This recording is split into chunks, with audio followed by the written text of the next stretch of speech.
రాముడిని రావణాసురుడిని చేయకండి అంటూ ఆగ్రహం వ్యక్తం చేశారు మంత్రి రాంప్రసాద్ రెడ్డి.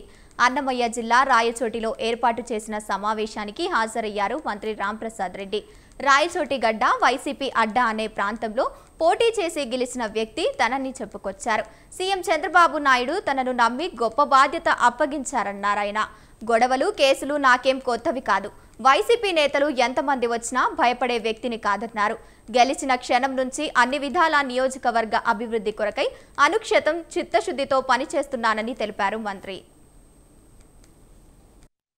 వినాయకులు అనబడే ఒక త్రిమూర్తులు తెలుగుదేశం పార్టీ సంవత్సర పరిపాలన మీద చిన్నమండం అలాగే సందేపల్లి మండలంలో రీకాల్ టీడీపీ గవర్నమెంట్ అంటూ కార్యక్రమాన్ని ఏర్పాటు చేయడం, దాంట్లో గౌరవ ముఖ్యమంత్రి పైన అలాగే ఇక్కడ శాసనసభ్యుడు అలాగే మంత్రి అయిన నా పైన కొన్ని కామెంట్లు చేయడం జరిగింది.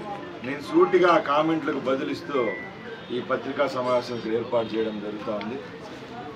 ఎవరైతే నా మీద కామెంట్ ఒక ఆయన రమేష్ రెడ్డి అనబడే వ్యక్తి తెలుగుదేశం పార్టీలో ఆయన తండ్రి మంత్రిగా పనిచేస్తే తెలుగుదేశం పార్టీ యొక్క ఉగ్గుపాలు దాగి ఆ రోజు ఎన్టీఆర్ నుంచి ఇప్పుడు చంద్రబాబు నాయుడు దగ్గర వరకు చంద్రబాబు నాయుడు వైసీపీ నాయకులు అనబడే ఒక త్రిమూర్తులు తెలుగుదేశం పార్టీ సంవత్సర పరిపాలన మీద చిన్నమండం అలాగే సందేపల్లి మండలంలో